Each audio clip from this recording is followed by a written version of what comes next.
All right, guys, today we are going to get into weird whiskey. Yeah, it's going to be strange. It's going to be weird. It's going to be is it whiskey?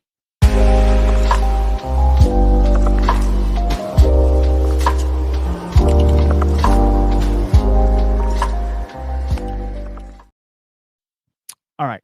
So, I had this thought. You know, whiskey has to be made by certain parameters, right? This is not bourbon, the bourbon part 3 that's coming soon. I told you we weren't going to do that. So this is weird whiskey from around the world.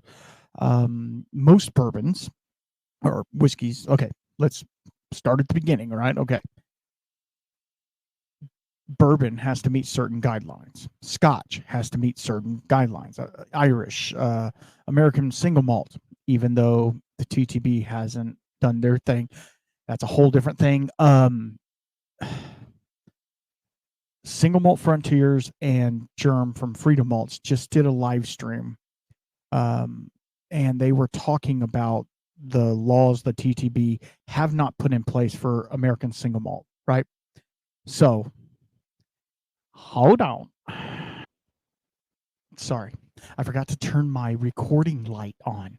See, I told you guys, and we are going to do the housekeeping at the end. I think that was a good choice for me. So if I run into a story, I'm sorry, but we'll try and keep that to the end for the rabid listeners that want to hear all that BS that I have to talk about. I forgot to turn my little recording light on so my wife doesn't come in here and be like, "Hey, where's the chicken at?" You know, whatever. Let's go. I come into the shed running hot, okay, physically and mentally. So just understand that. Okay, so the TTB, they were supposed to go to, I don't know, talk about the regulations of American single malt, and that's not the weird whiskey part. I'm just saying they have not done their part. So American single malt can be whatever it wants at this point. It has no legal requirements. As of right now, American single malt isn't a thing. American single malt is just whiskey. So, or a distilled spirit specialty or something like that. It's not its own delineation of a category, right? Okay. Single malt, obviously we know, is from one distillery, malt whiskey, right? 100% barley. It's pretty simple. Like Texas single malt would be from Texas, right? Ohio, whatever, wherever you're getting your single malt is from that region, right? One distillery, unless it's a blended malt, right? And you know, there's that too. So anyway, moving on. We're not talking about that. We're talking about weird whiskey, right? But one thing we are doing is there's a bunch of whiskey out there that is strange and intriguing. Not all of it's good. Now, don't get me wrong there. Not all of it is good. Some of it is crap. I haven't had a whole lot of these that we are going to talk about. I've had quite a few of them, actually. But I thought, I'm going to drink some weird whiskey. So I was given, now this isn't super weird, but I didn't want to go get my really weird whiskey. You know what I mean? This was in the shed. So this is Adventurous Stills, okay? This is out of Arizona, and this is their Oatski. Yeah, it's 125.2 proof. It was given to me by your drinking buddy. Shout out, Josh. I don't know if it's Josh or Joshua. Anyway, it doesn't matter. He goes by your drinking buddy. He has quite a following. It's pretty cool. Pretty cool that we're chatting back and forth. So I appreciate the sample. He sent a couple samples. Hold on. Excuse me. All right. Sorry. I had to sneeze there for a second. And then I decided if I was going to pause the recording, I am going to go on to Adventurous Stills website and kind of look through their stuff. Okay. So Adventurous Stills is out of Tempe, Arizona. I actually, when I was a lot younger, used to live in Arizona in Apache Junction. Went to kindergarten there. Yeah. For those of y'all who wanted to know that, I was actually born there. I'm not a Texas born and raised, just raised. Anyway, so Adventurous Still is really cool. I've been trying to talk to them about coming on the podcast, but that's neither here nor there right now. The Peralta bourbon. Okay, so those of you who are listening are not going to see any of this because you're not on the Patreon. But all my patrons, they will be able to see. And guys, you can get on Patreon for $1 a month, as little as $1 a month. Obviously, there's better perks for higher tiers, but yeah. So if you want to do that, go over to patreon.com/the whiskey shaman, and you can get in on this. So basically, Adventurous Stills is doing some really cool stuff. Their Peralta bourbon is really nice. They had like a double oaked or something like that. It's really, really nice. I don't see the Oatski on here. I know it's on here. I know it's a thing, but it's very much here. Special limited releases. Let's see if it's there. They have a barrel aged gin. They have a American whiskey. Wow, that's cool. They have a Camelback barrel aged gin again, and they have an Añejo agave spirit and a Reposado agave spirit. That's pretty cool. I mean, I'm not into tequila. I can't drink it. I know that's not tequila technically, but I can't drink that. Okay. So home. Let me tell you a little bit. I'm at home. Yeah. They were established in 2015. Adventurous Stills is a small batch distillery based in Tempe, Arizona, that handcrafts award-winning whiskeys and spirits using locally grown grains and traditional methods. We offer bottle sales, distillery tours, and handcraft cocktails. All of our whiskeys are 100% natural, with all their flavors coming from the grains and the barrel, never flavored, colored, or sourced. That's kind of cool that they say that. That really is. Looks like they have a pretty cool tasting room. You can do a distillery tour for $17. So yeah, they are located. I'm going to give their location. Oh, they're temporarily closed. Oh, yes. Okay, I remember now. When I did reach out to these guys, I need to reach back out. I do. When I reached out to these guys, they said that they were doing an expansion of their distillery, but like something happened, like something broke, and it like broke their still, or like something happened. I don't really remember. But anyway, this is the Adventurous Stills Oatski. So what it is, it's 51% oat, if I'm not mistaken. I can't find it anywhere. So I'm going to go back over here and stop sharing. I'm sorry. Sorry, guys. Okay. So this Oatski, I have had a sample of, not a sample, I've had a sip out of it before. The color on it's super dark. I can smell it from here. I don't even have it up to my nose yet, and I can smell it.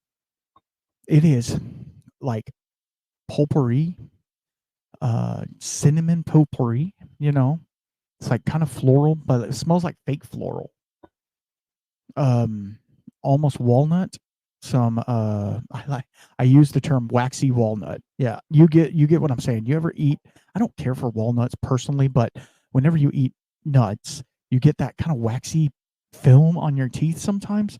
I don't get it with peanuts, but with like almonds and cashews, and walnuts too. Like if you get a thing of mixed nuts and they have all the different types of, that's kind of what it's like on the nose. All right, let me go in on the taste. This is a hot one, 125, and this is the first whiskey of the day. Probably shouldn't, but whatever, it's fine.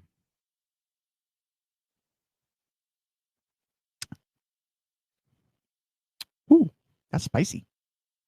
It has a very unique, strange, not strange. It's not a strange flavor. What is it?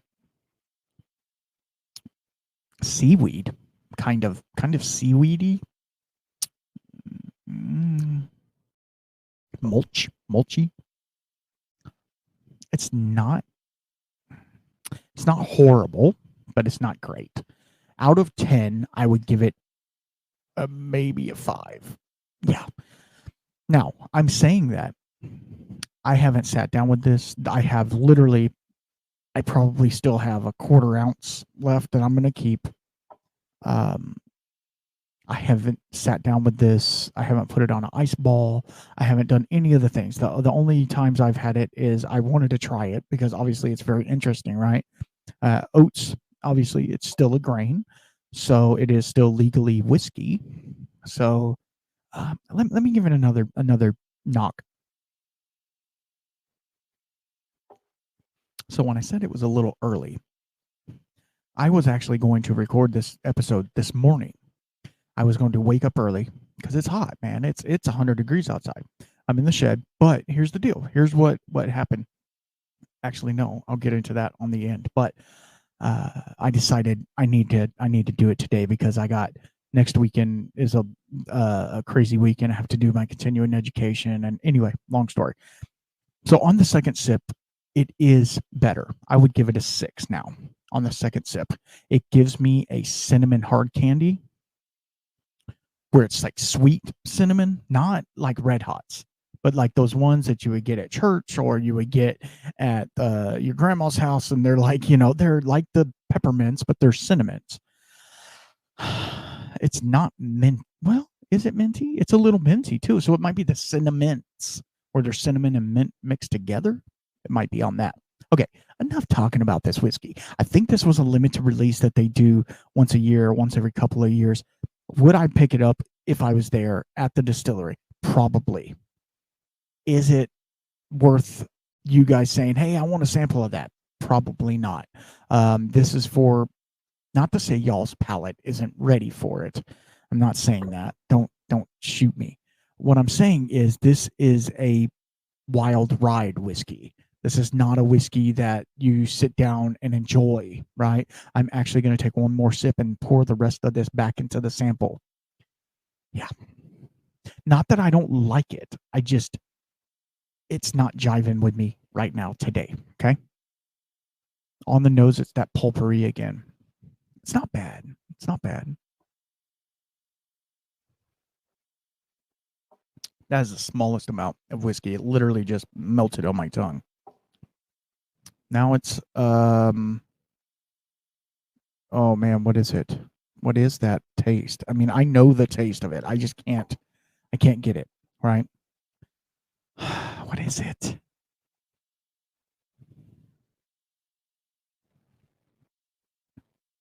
Okay. It's like when you ever had green bean casserole, right? At Thanksgiving, we make, we're in the South, we make green bean casserole. It's like when you get a rogue green bean that's a little wonky, a wonky green bean. You ever had one of them? That's what it's like. Okay, so this is going to go back over on the sample table. Am I happy that I got it? Absolutely, I am. Sorry, I'm having to move stuff around and do the thing. So, okay, let's get into this because this is the fun stuff. Ready?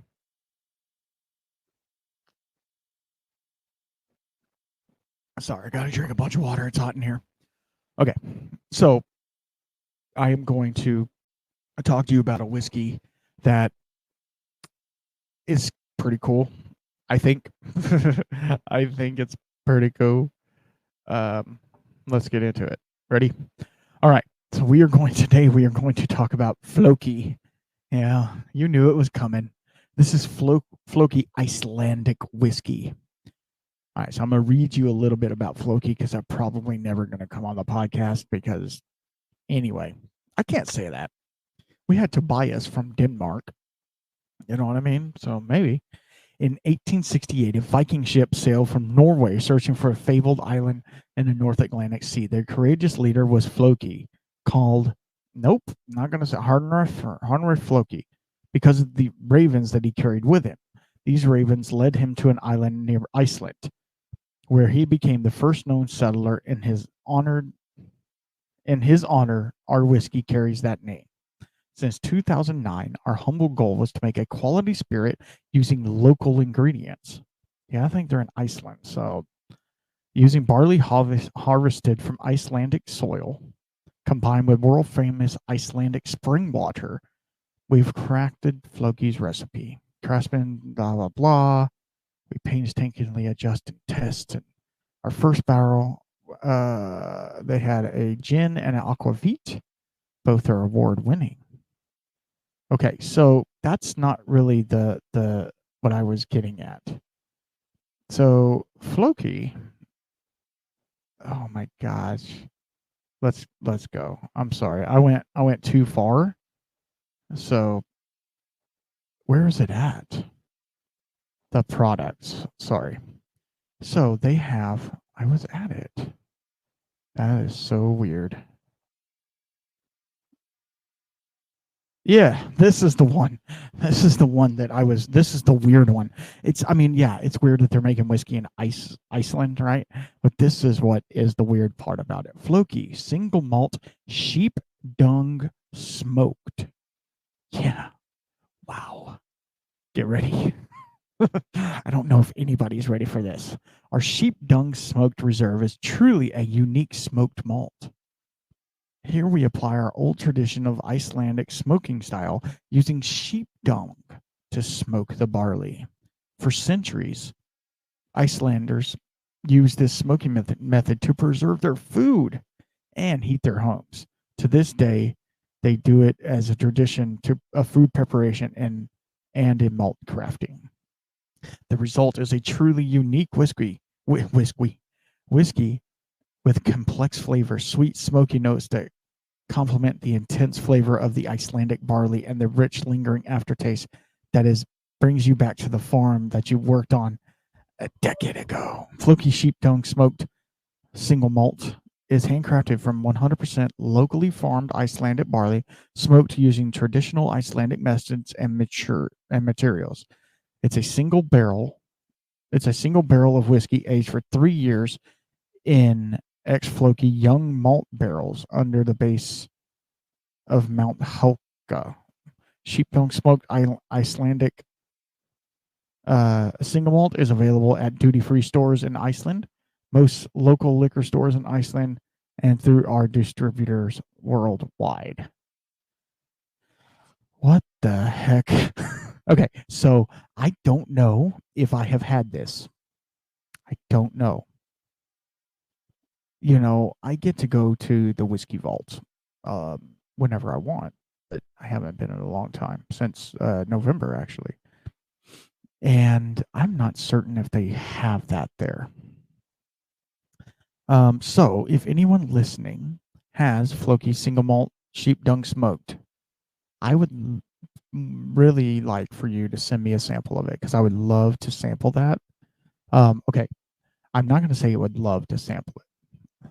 I would not say I would love to sample it. I would say I would like to sample it because love is a strong word. I don't know. Okay, is it any different than peat, right? Peat is decaying earth with microbes and sticks and bugs and all kinds of stuff in it. Is it any different than that? I mean, yeah, it is because it would be like me going outside. You guys know I have donkeys, right? It'd be like me going outside and grabbing some of that donkey poo and smoking some stuff, smoking my brisket with it. Seriously. I don't know if I'd want to do that.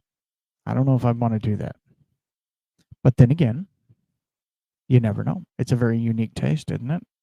I think so. I mean, it's cool. I don't know if it's great, but it's cool. Very unique. It's weird, right? It's a weird whiskey. It's intriguing though. For the whiskey nerd, obviously, this is not for your Jack Daniel lover. This is not for the Jim Beam guy. This is for somebody who's like, you know what? I want to know what shit smoked whiskey tastes like. Whatever.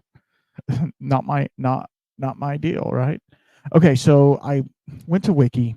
I went to ChatGPT. I went to a number of places and pulled off some interesting / weird distilleries. So I'm going to read some of the ones on here, and then we'll talk about some of the others. Because if you think about it, anybody doing anything above beyond the norm is weird, right? It's just weird whiskey practices. You can go as far as to say Leopold Brothers is weird. It's weird whiskey, right? Because they use a 3-chamber pot still. Yeah, I don't know. You could say that because it's not normal practice. So it's a little off kilter. Okay, so these are outside the United States distilleries that are doing unique things.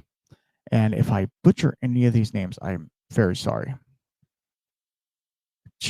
My gosh, Chichibu. Chichibu. Chichibu. Chichibu. Yeah, Chichibu. Whatever.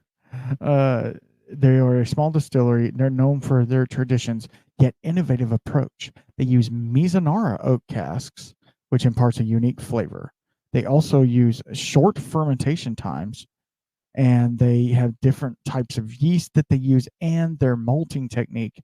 They let the malt a little longer than normal, therefore sacrificing some of the diastatic power that the um, that the barley has. They let it go a little bit farther, like a day, not long, right? Or 8 hours or something like that. It's not that much longer, but it does give it a unique flavor. I have actually had a chichibu or whatever you want to call it.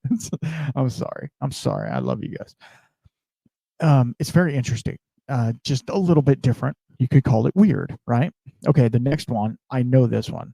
Now, the way you pronounce it could be a little bit different. Kavalan, that's how I pronounce it. Kavalan whiskey, they're out of Taiwan. The other one was out of Japan. They use rapid aging techniques. Yeah, they do. They have a very hot and humid climate. Their whiskey matures quickly, resulting in a rich and complex flavors. They also use a Solera cask method, and they blend different casks together to create consistent flavor. It's Taiwan is a humid, hot climate, and so they're having to do things with their whiskey to kind of change it up and do. Now, I don't know, like the rapid aging. I don't know if that's like, we talked about Tobias.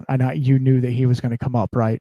We talked to Tobias with Ethos or ETOH. I'm still trying to get some whiskey from him. Right now, I am BROKE, Broke, and shipping from Denmark is expensive, even with Patreon help. It's a lot. Anyway, they do rapid aging with a reactor, right? I don't know if Kavalan is doing it, or some people call it Kavalan. I don't think it's Kavalan because that sounds too Texan for me. Anyway, it's really pretty cool. Okay, let's move on. Mackmyra. Yeah. No, Mackmyra Distilling in Sweden. They often age its whiskey in non-traditional casks, such as birch, wine barrels, Swedish oak, and juniper smoke their barley. Okay. They also mature their whiskeys in unique environments, such as a deep mine, which affects the maturation process due to temperature and humidity variations. That's cool. That's super cool. I don't really know a whole lot more about them. I might go through, once we get through this, I might go on to their websites and see what they have. Okay, so there's another one in Sweden called Box, BOX, right? They are known for using ice water from the nearby river to cool the spirit, enhancing its purity. They also experiment with different wood types like virgin, Swedish oak, and various wine casks to create a distinct flavor profile.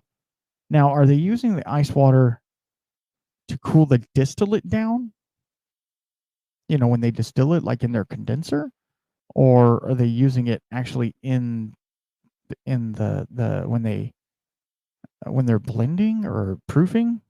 I don't know. I mean, it's cool. Iceland or Sweden, it's cold up there. So, all right. So Lark Distilling. I have heard of Lark. They are out of Australia, mate. They employ Tasmanian peat. That's cool. Tasmanian peat in their production, imparting a unique smoky flavor. They also use local barley and water, contributing to the distinct regional character. They're known for experimenting with different casks, including port and sherry. Who doesn't use port and sherry, right? My mic keeps turning on me. Why are you turning? I don't know why it's turning. Sorry. So I haven't had any lark personally. I've had what's it? Not Starlight. What is it?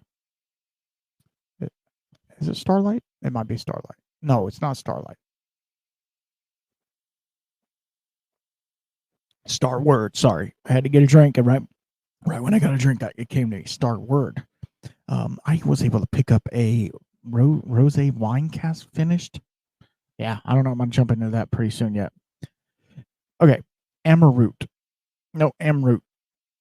In India, they utilize barley grown in the Himalayas, known for its unique flavor. The distillery's whiskeys matured quickly to India's warm climate, leading to significant evaporation, aka angel share, and rapid flavor development. I cannot talk today, guys. I'm sorry.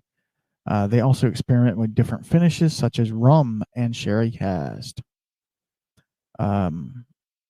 Stauning Distillery. They're in Denmark. Stauning uses local Danish barley and rye, malted and smoked on site with peat and heather. Now, we've talked about this in the past, haven't we? Yes, we have. Back in the day in Scotland, they used a lot of heather in their peat smoking, and their smoking. When they smoked it, they would smoke it with some heather. So that's kind of cool. They're kind of going back to that. They ferment their mashes open in wood vats. Allows natural wild yeast. They use different casks, wine and beer to create a diverse profile.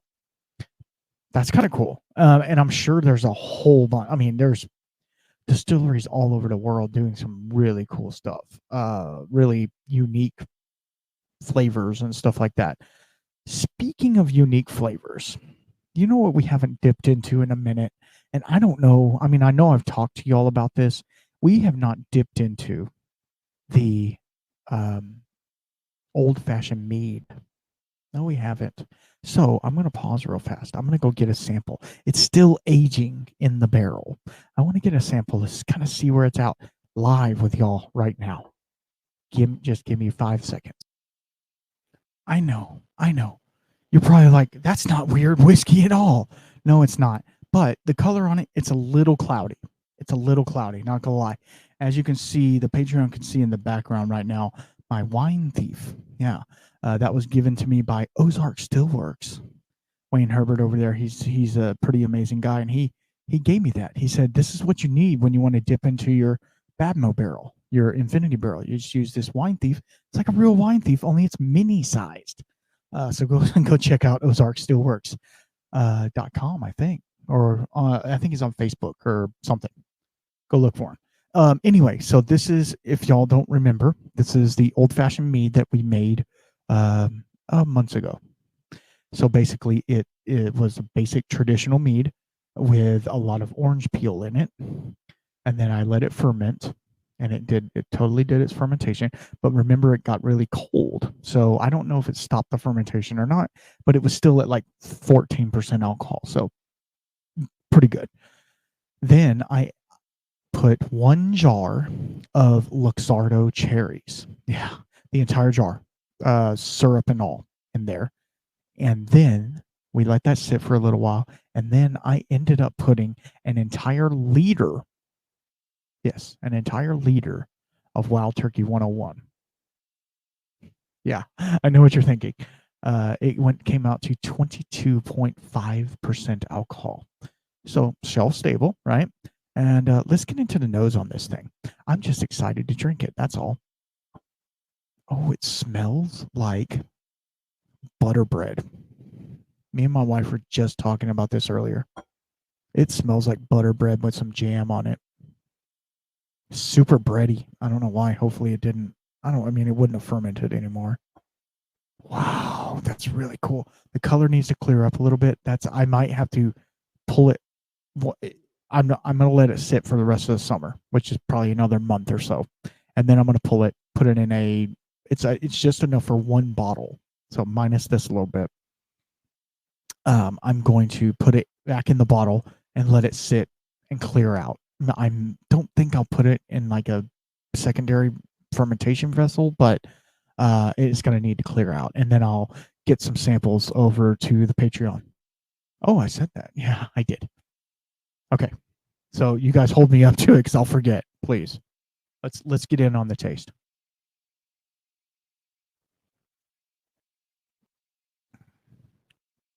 Oh my Lord. Oh my Lord. That is a totally new thing. It tastes buttery. It tastes oily, viscous. The cherry is there, but it was very pronounced before. It's very subtle now. It's settled down quite a bit. There's even a little speck of char in here. That, oh man. Holy crap. I'm going to sit with this for a minute. Man, I got to have one more drink. I'm sorry. That's just what you guys want to be doing, right? Listening to me drink a mead that you're never going to get your hands on.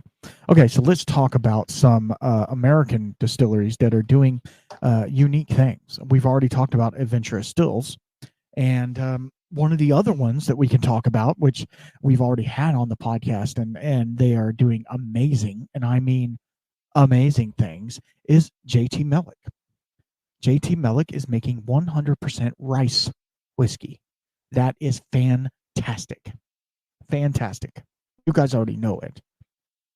You guys love JT Mellick too, just like I do. Mia, love her to death. She's putting out a whole bunch of reels and stuff right now. You know, she's trying to support her brand, which I love. And they're so funny. You know, like it's you know, the Olympics are going on right now, or they were, or whatever. It doesn't matter. And she's doing like Olympic bloopers, and then she'll roll up in there with her JT Mellick bottle or something. You know, it's just funny. She's doing funny stuff. Anyway, they are really paving the way for rice whiskey. It's really interesting, really unique, kind of weird, right? When I say weird, I don't mean weird like, oh, that tastes weird. The oatski kind of tasted weird, but this old fashioned mead, kind of weird. In a good way, kind of weird in a good way. Okay, so let's talk about some U.S. distilleries. Corsair. You ever heard of Corsair Distilling? Yeah. Corsair is famous for experimenting with unusual grains and techniques. They produce a whiskey with quinoa, buckwheat, and even smoke the grains with cherry wood and beechwood. The triple smoke uses 3 different types of smoked malt: cherrywood, beechwood, and peat, for a unique flavor. That to me sounds pretty good. Okay, so beechwood doesn't really have much of a, like if you were to burn it, it wouldn't really have much of a smell. It's a really light. Cherry is going to be pretty pronounced, and peat, obviously. So I'm not going to say it's similar, right? Because it's not similar. Similar to Andalusia Striker, right? It's smoked with apple, mesquite, and pecan, not pecan. Oh, live oak. Yeah. So it's more barbecuey, whereas this one I think would be more funky, smoky, from the peat smoke. And the quinoa and buckwheat, that's really cool. Really cool. Quinoa is very small, so how they are able to mash that, that's a thing. Okay, let's talk about Copper and Kings. You ever heard of Copper and Kings? Yeah. Copper and Kings has ventured into whiskey. They didn't make whiskey all the time, I don't think. They use sonic aging, where music is played in the barrel room, allegedly agitating the spirit and influencing its maturity. They use unconventional barrels such as ex-absinthe barrels and ex-tequila casks for finishing. So it's very similar to what Blackened, you know, the Blackened whiskey series, where they play Metallica to sonic age and vibrate the whiskey. You know, what they need to do is they need to get some of that dubstep or something with a lot of bass, where it's like, or some, I don't know what it's called, house music. Anyway, yeah, sorry. blowing your ears out now. Anyway, Copper and Kings, they're doing some cool stuff. Lost Spirit. I've never heard of these guys. Lost Spirit employs a patented aging technique called Thea, Thea, Thea, I guess, Thea 1, which uses light and heat to accelerate their aging process. This method can replicate the effects of decades of aging in just a few days. The distillery also uses unique ingredients like high ester rum casks and wine seasoned barrels for their whiskey. That's pretty cool. I think I have had some of that whiskey. Hold on.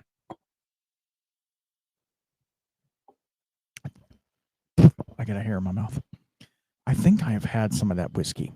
It's weird. It's not what you would think.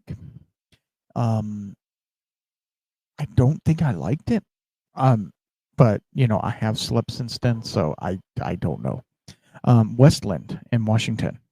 They're focused using local ingredients, Washington-grown barley, and roasting levels. They use a lot of chocolate malt, and they use Garyana oak, which we know about Garyana oak. Balcones. They like to use larger barrels, like French oak large barrels. They have huge pot stills, and they use Texas-grown blue corn and heirloom grains. That's pretty cool. I love what Balcones is doing. It's very bold and intense, their flavors. Cleveland Whiskey. Don't know if I've ever heard of them either. They utilize proprietary pressure aging process where the whiskey is subject to high pressure in the presence of wood segments. These techniques speed up the interaction with the wood and the whiskey, allowing it to create a complex flavor in the fraction of traditional aging. Okay, we'll talk about that in a minute. Kings County. They're in New York, and we just did the episode with Irene Tan, the whiskey mentor, and she's worked a lot with Kings County. They're doing some cool stuff. I just recently released a little what is it called? A reel or video or whatever. I have a bottle of Kings County. It was their peated bourbon. Yeah. I was rearranging the whiskey room. I'm trying to showcase the distilleries who have been on the podcast, right? I'm trying to showcase their whiskeys because I've been graciously given bottles of whiskey just for doing the job, the job of talking to you. So they've graciously given me bottles, and I want to showcase that for when anybody comes over. I'm like, this is the podcast table that has been graciously given to me. I'm trying to do that, and I was looking through my bottles, and I picked up that Kings County bottle, and I was like, I remember getting it, obviously, but I'm like, I need to dip into this sometime soon.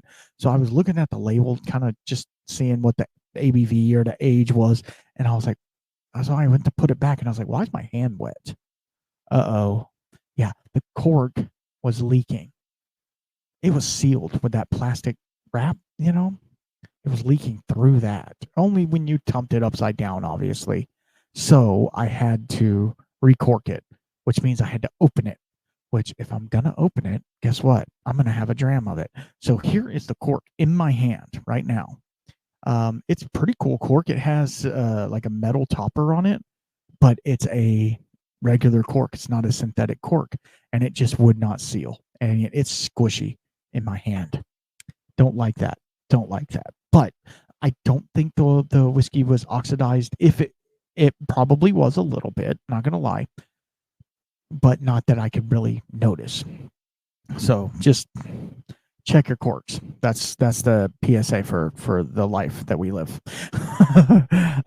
Okay, so Kings County, their traditional pot stills, local grains. They experiment with unusual mash bills like chocolate malt and peated barley. Okay, yeah. The distillery also produces Empire Rye, which is a whiskey style that is from historic New York traditions with specific grain requirements. I'm actually going to look that up real fast, so just chill. All right, guys. I have the website pulled up right now, kingscountydistillery.com. It says Empire Rye Whiskey. Our barrel strength offering has gained acclaim. We had the opportunity to further refine it, while a high proof point, which is 60.5% alcohol. After evaluating our inventory, we prepared this year for an annual blend. We determined that it had matured and that it resembled the best cask strength rye. Its 3-year age statement. They use Danko rye. They have 10, 15, and 53-gallon barrels.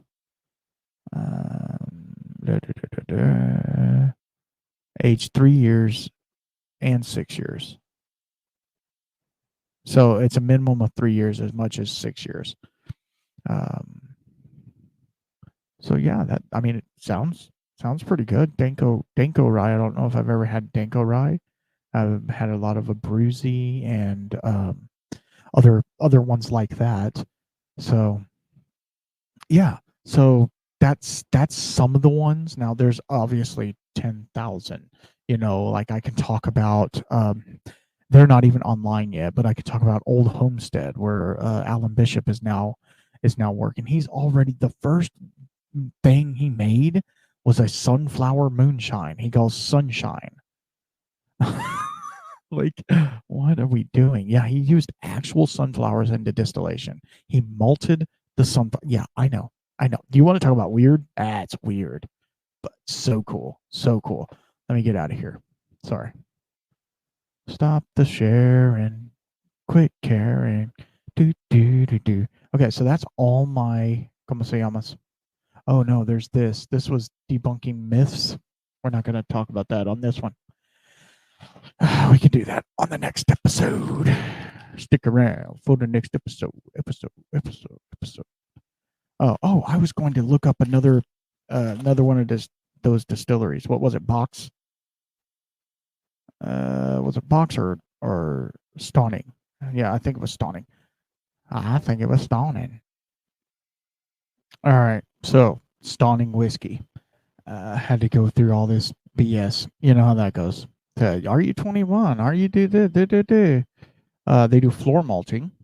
That's kind of cool. Direct fired small copper pot stills. They have 24 stills. That's cool. I think I have had that. It looks very, very similar. Ooh, that sounds fun. Stauning Chaos. I will be shipped. It's 46% ABV. It's a triple malt. The marriage of rye, single malt, and heather, and peat smoked single malt to create a complex and smooth flavor. Matured in select virgin American white oak casks. For first fill 4 to 5 wine casks. Wow. They're winning awards. Let's talk about their story. They have an approach deeply rooted in Danish things. That's fun. Wow, their stills are cool. They're like Olympic stills. Little Olympic stills. They're not big. Floor malting. That's also cool. They have a palletized rick house. They have the specs of their cork. Whatever. Flat land. That's really cool. All right. Quit doing this. Stop your thing. Stop doing what you're doing. Why are you so annoying? You know what I mean? All right. So how do y'all feel about weird whiskey? Is that something that you seek out? Like right now, one of the big things in bourbon, especially, obviously, is malted rye. People are malting the rye and then putting it in a whiskey or in a rye whiskey, right? That's cool. It has a unique flavor. It does. It is a little different, but it's not like off the wall, right? It's rye. Everybody's doing this wheat thing, right? We love wheat. Wheat is great, not weed. Wheat. I know it sounds like I said weed, but I didn't. There actually is a beer or whatever that has THC in it. Whatever, it doesn't matter. I don't care. I don't want to drink beer and get high at the same time. What do you think I am, 21? Lord. Really? Chill. Do you want to talk about that right now? No, we're not going to talk about that right now. That'll be for the Patreon exclusive, I guess. I got a lot to do today, guys. So, what do you think of weird whiskey? Like to me, the Oatski, super cool. I'm trying to think of some of the other ones. The JT Mellick, super cool. The peated bourbon, that's super cool too, right? Just doing something different than the norm. I love normal whiskey as well, right? I love a good sticky bourbon. I love a traditional single malt that is only aged in used bourbon casks, right? I love those. Those are good. But, and I say this, but try things. Try things, try other things. Try, try things out.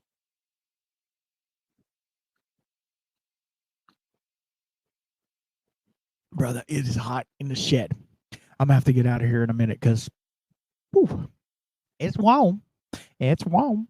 But to me, I really love the fact that, and most of these distilleries are craft, because the big guys, I saw this thing.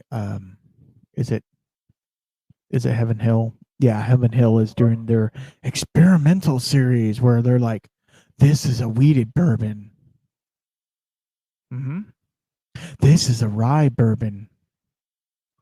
Okay. And this is a high corn bourbon. Cool. We're locally sourcing all these grains and stuff like that. And I'm like, that's cool. I'm glad that the big guy does the thing, right? And he's trying to reach out to the craft nerd, right? I get it. But like we learned with the Claremont Steep that we did on the live stream recently, it's been a while. I need to do another live stream, I know. And if you guys aren't on my YouTube, please go follow me on YouTube. I'm trying to produce different content over there. So let me tell you this, it's difficult. It's difficult to do a podcast and have different content every episode, have something different for you, and also do content for podcast, because I don't want to be like, hey, this is JT Mellick. This is me drinking JT Mellick right after the podcast of JT Mellick. Like, I don't want to be redundant in the thing that I do, but it's like, and I don't want to be that YouTube channel that is just the review channel. That's all I do is like, hey, this is a really good whiskey. You should buy it. You probably can't get it. It's because it's allocated or whatever. I don't want to be that guy either. So it's kind of a hard road. I'm doing a whiskey 101 over there, which is pretty cool. Just released one that was talking about Irish whiskey and the different delineations of Irish whiskey. So if you're into video content, go over there and look at that. And why am I talking about that? Well, because there's only so much that these big brands can do, right? And it kind of turns into there's only so much I can do as well. And so I have to like reach for these things that you're probably not going to be able to get in order to make content that is halfway decent, right? Now I will tell you, the distilleries that we have coming on now, dude, they're freaking awesome. Everybody's great, right? I'm not saying there was a dividing line and everybody below here sucked. No, I'm saying like I feel, and you can correct me if I'm wrong, I feel like we're getting some recognition right now. And so what that's doing is that's helping these people be like, oh, he's a thing, they're a thing, that's a thing, and because people are reaching out to me now, which that obviously never happened in the past. And I'm not trying to toot my own horn, because this is all because the listeners, you guys who are over there listening, right? And so if you like, share, comment down below on everything, you know what I mean? What that does is that gets it in the algorithm, and it gets more people to listen to the show or watch it or whatever, it doesn't matter. So that's kind of your call to action. I'm trying to promote this as much as I can. I'm in the, they've been talking about getting agents and stuff like that. I don't know if I'm ready for, hiring somebody to do marketing for me or whatever. I don't know. Oh, yeah, I guess I can talk about that real fast. And I'm going to go a little deeper into this in my Patreon only post.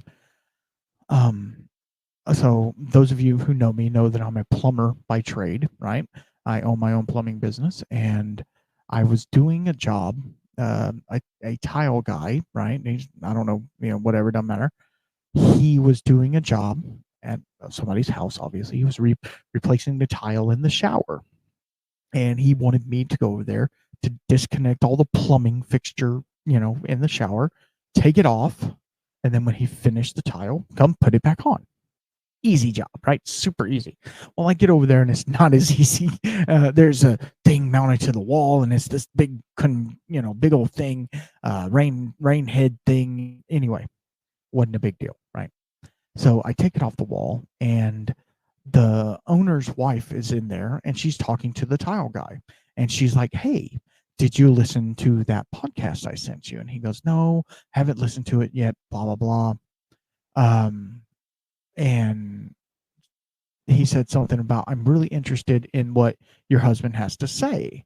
And I'm like, "What do you mean?"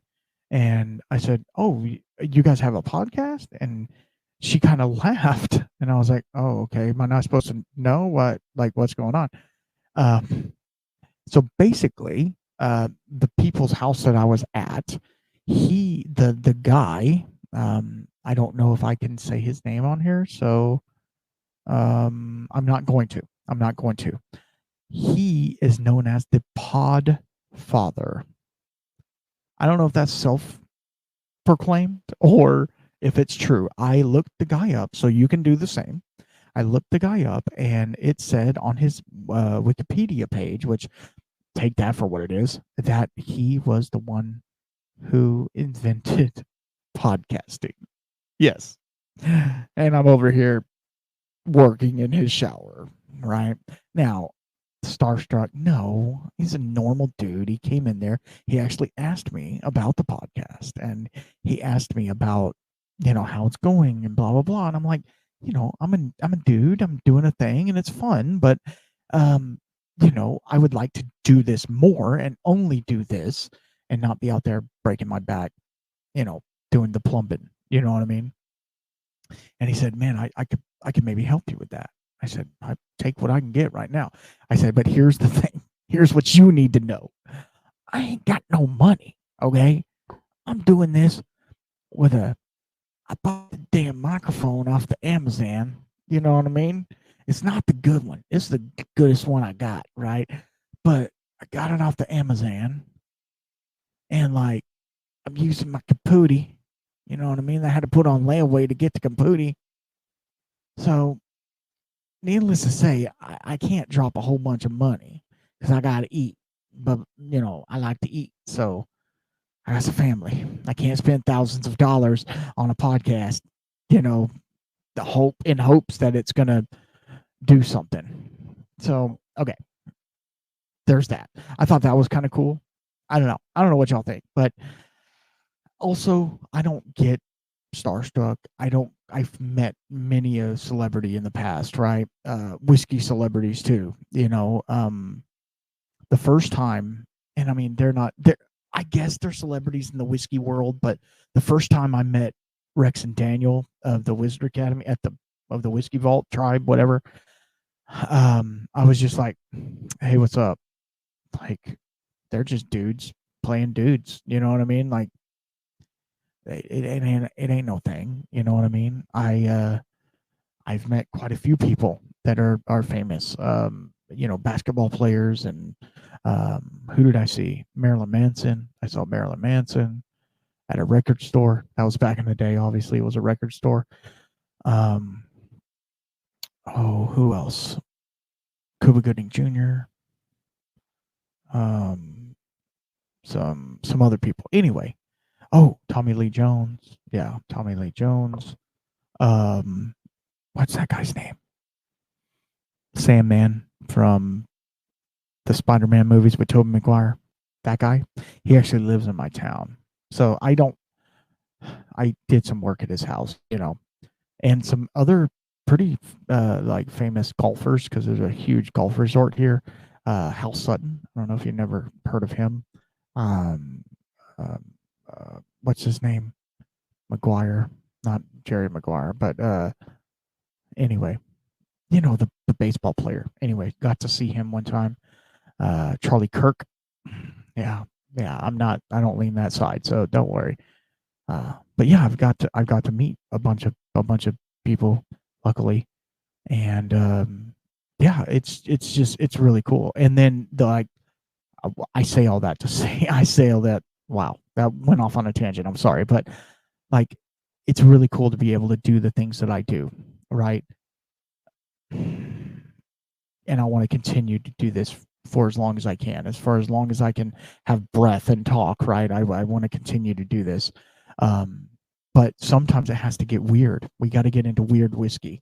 And this episode might not be for everyone, because these are whiskeys that you might not even want to know about or want to try, or even, I think it's fun. I think it's fun to talk about the strange things that people are doing, right? You can go find a wild turkey at the store and go home and drink that all day long, or you could find something weird and be like, you know what?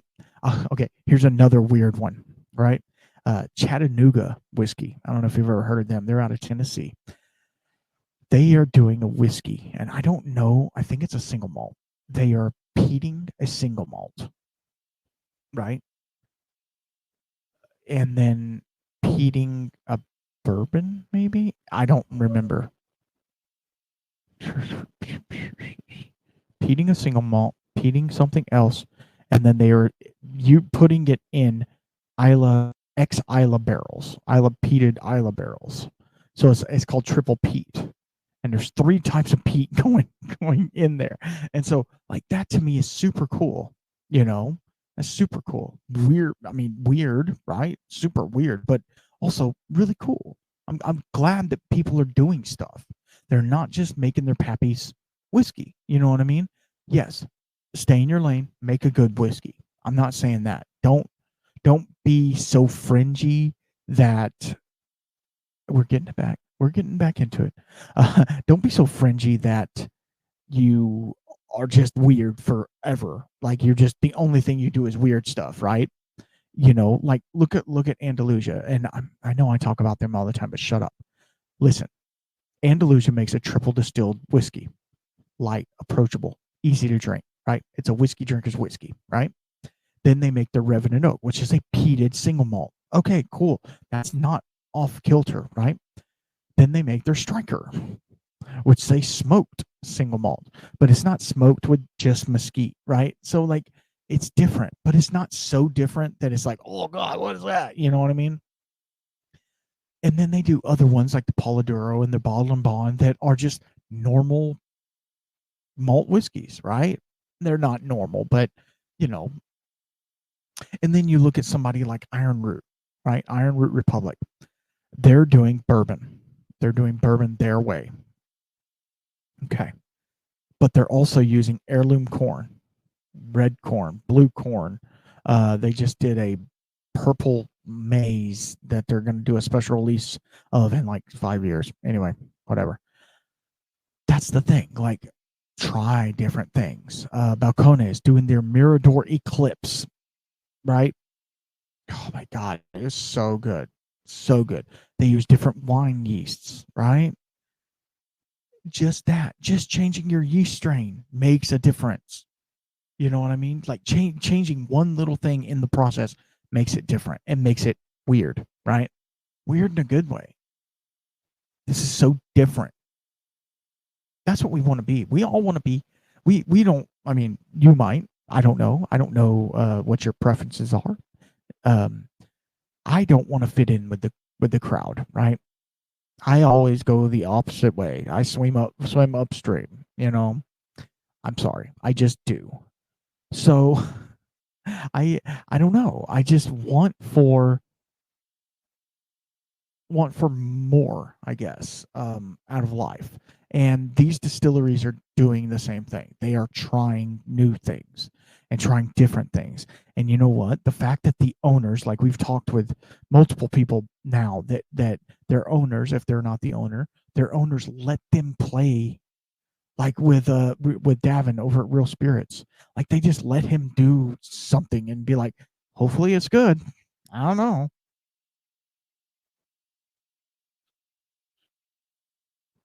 I mean, I am chugging this water, bro. It's hot.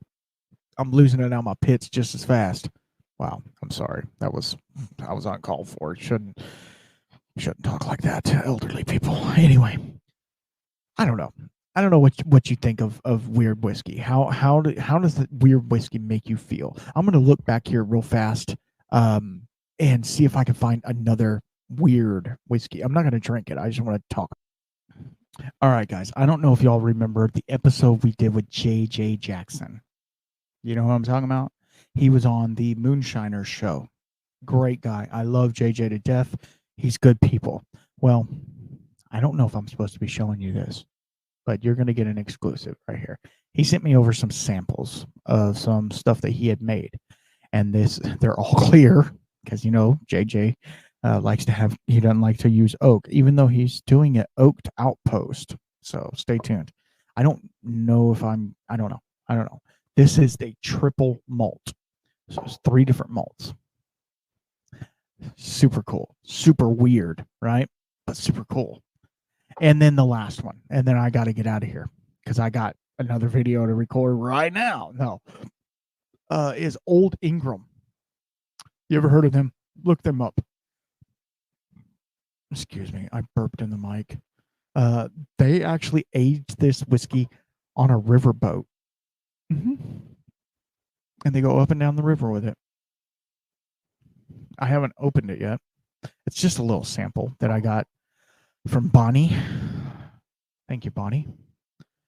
I try to shout out the people that, give samples and, the Patreon supporters and the Bad Motivator Barrels, right? There's a pinned link down below. You can go to get you a barrel. They're bringing back the Infinity Barrels. Yeah, they are.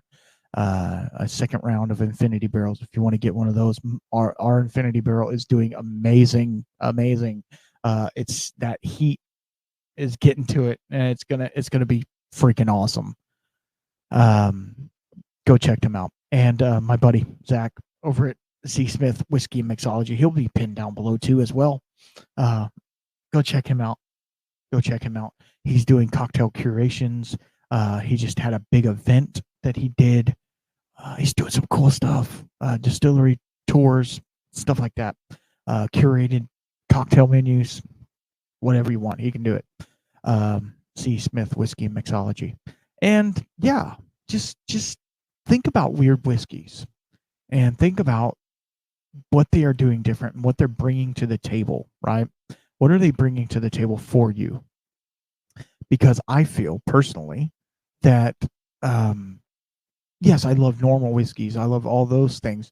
But at the same time, like, I want to try different things. I just want to try all the things. And I hate that, man. Like for instance, this old fashioned mead, which there's still just a drip in there. So good. It needs, I want it to sit for a little bit, but yeah, it's buttery. It's super buttery. It's weird, right? It's freaking weird. And I made it. That's what's even cooler.